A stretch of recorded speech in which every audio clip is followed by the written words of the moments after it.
Capítulo 1. La viralización en Internet. El impacto de una evaluación. Decidí escribir en mi blog acerca de lo que había sucedido en una mesa de examen como para compartir el relato sobre Frutillas y Bolivia con mi círculo íntimo de amistades.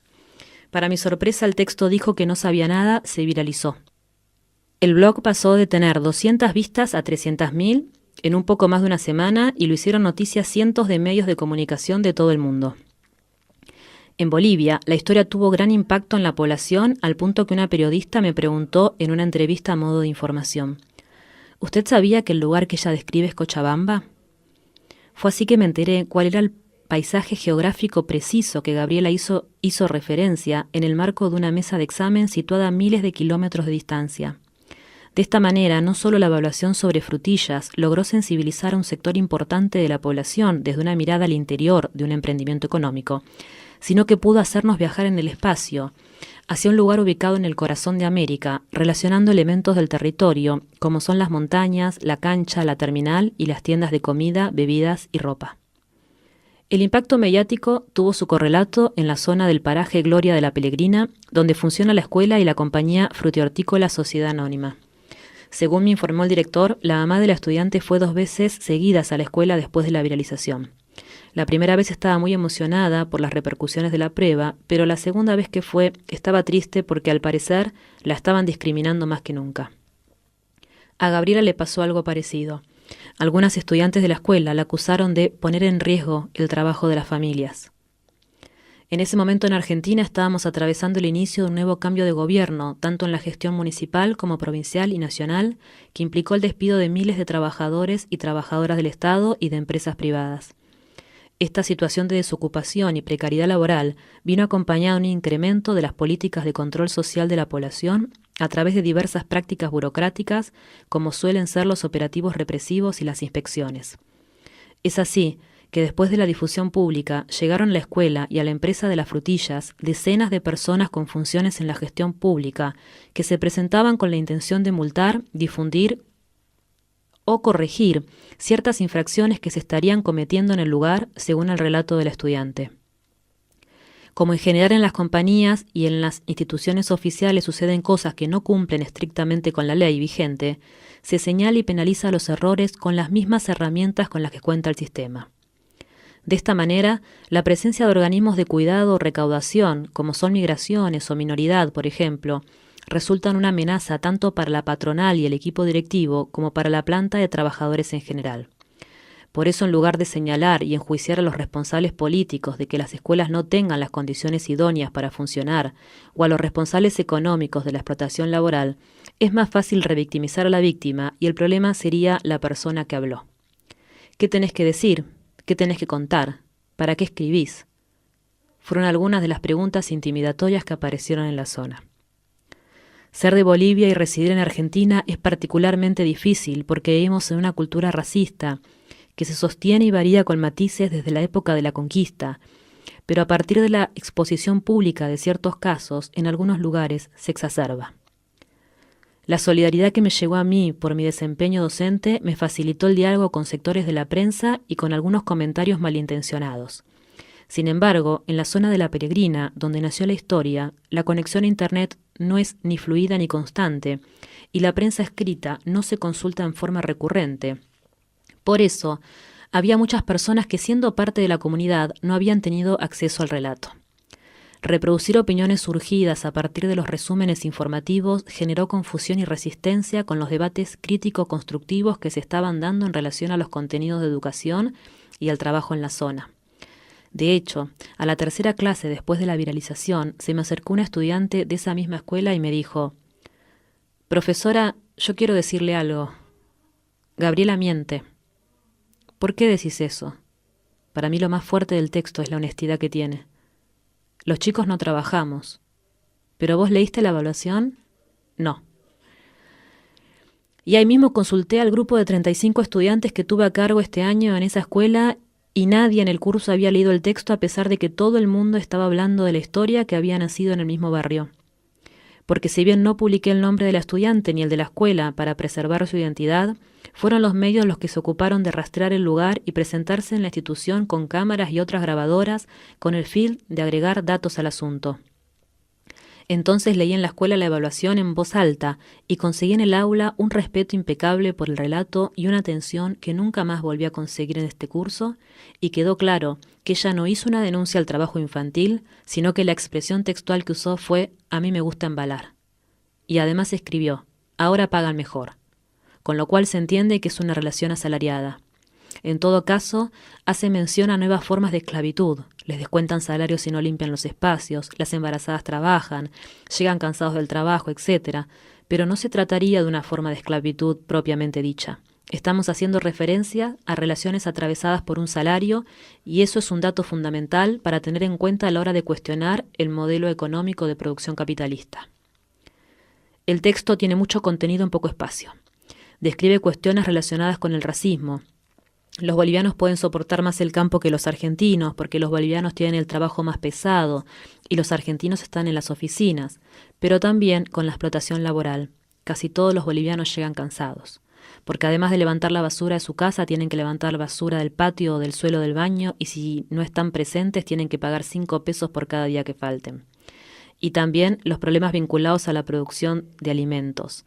A la frutilla se le pone esa cosa rara en las plantas, la regan con un tubo que está debajo del plástico.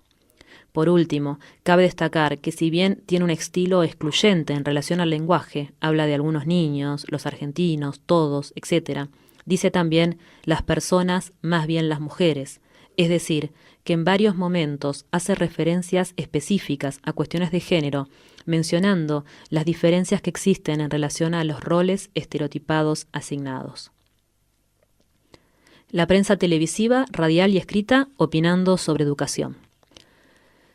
Mi teléfono estuvo sonando en forma ininterrumpida durante las semanas posteriores a la difusión de la evaluación.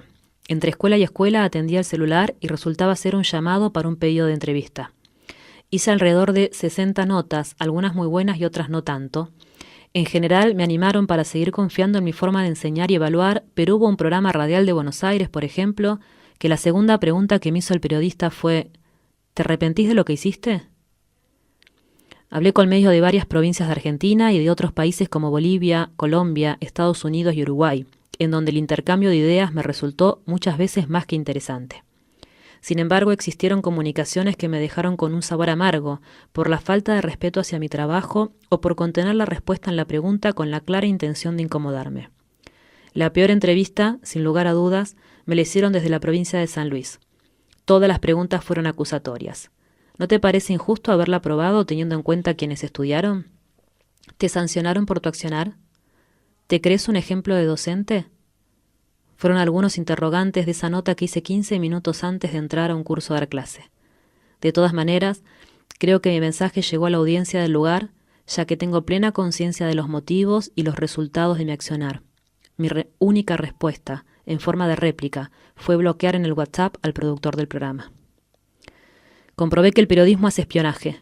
Consiguen tu número de celular primero, algo relativamente fácil, pero si no logran la comunicación, buscan un teléfono fijo en donde contactarte. Llamaron a la radio comunitaria donde participo hace años. Se comunicaron con mi expareja. Llamaron a la casa de mi mamá y mi papá. Mandaron mensajes privados a amistades de Facebook, Twitter e Instagram. A la semana de dar notas ya había frases que me molestaban de solo escucharlas. Contanos lo de la evaluación sobre las frutillas, o ¿qué dijo la nena cuando la probaste? Me empezaron a irritar porque no había nada más que agregar sobre ese examen que publiqué en mi blog. Todo lo que había pasado esa mañana lo escribí. Sentí que restábamos tiempo de aire para hablar de lo importante. Contando un día de trabajo común, denuncié las fallas obvias del sistema educativo y ella, Gabriela, con su relato, denunció la situación de precariedad laboral en una actividad económica que se realiza en el continente.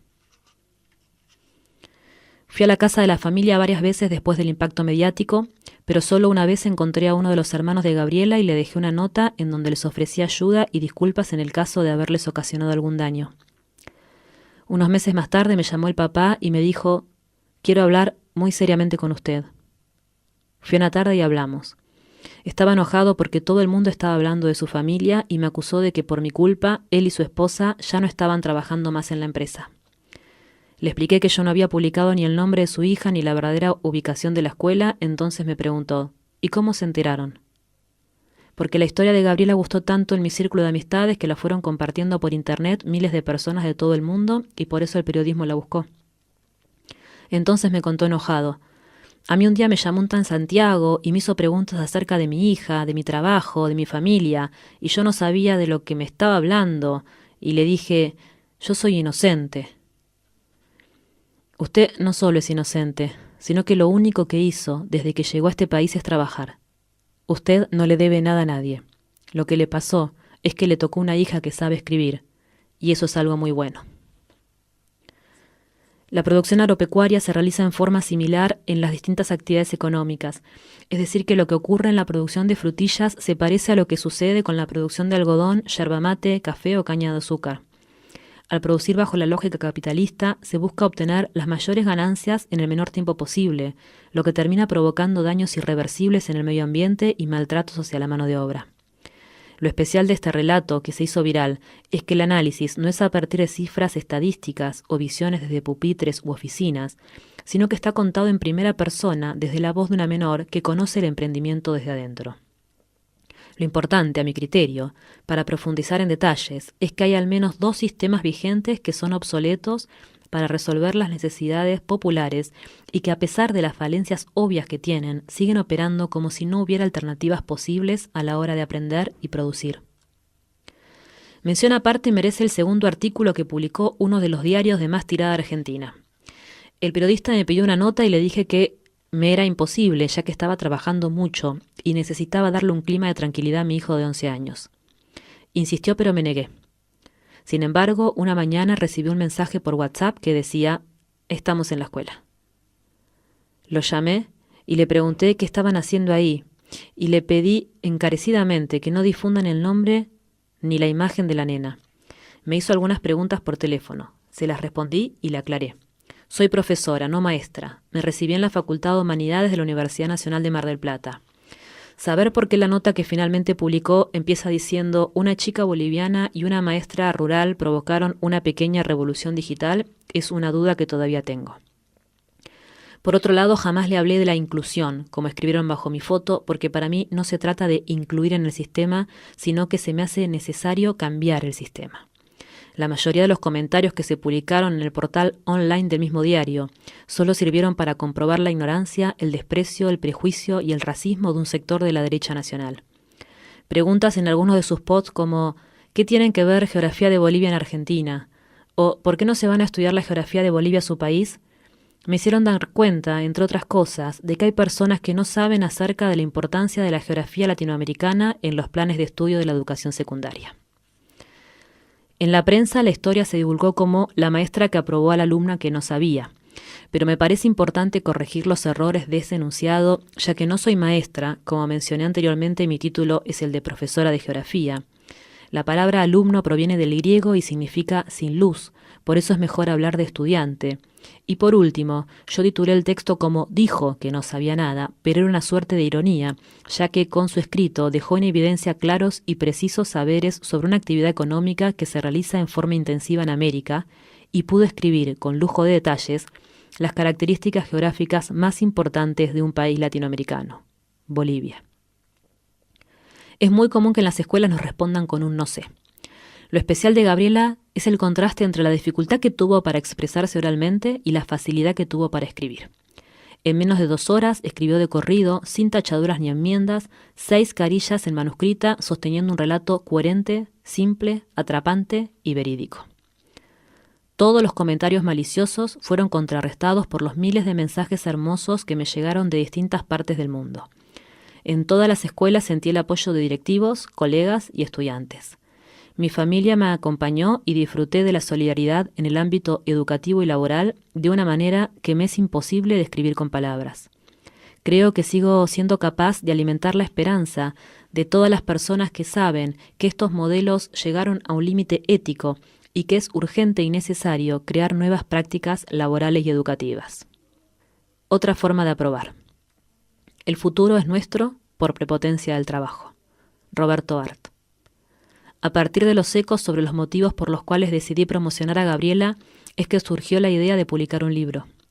Me pareció interesante seguir escribiendo sobre el tema con el objetivo de aportar en los intercambios que se dieron en relación al sistema educativo hegemónico y al modo de producción capitalista.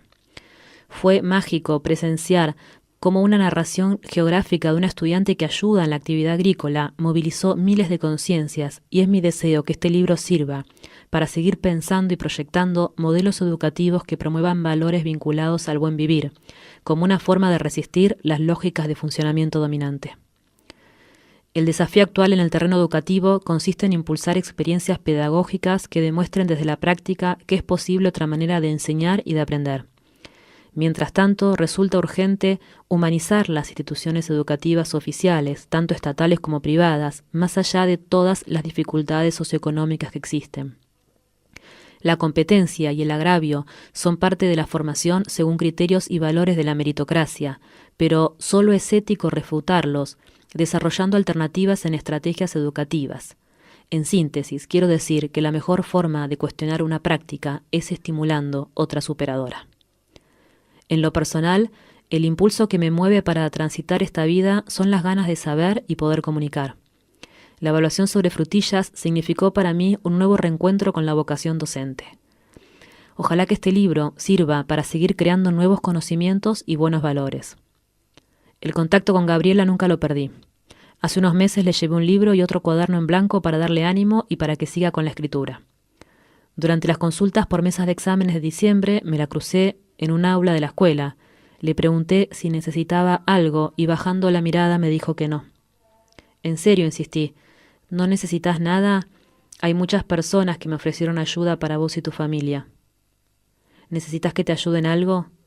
Y entonces me dijo, ¿no me enseñarías geografía?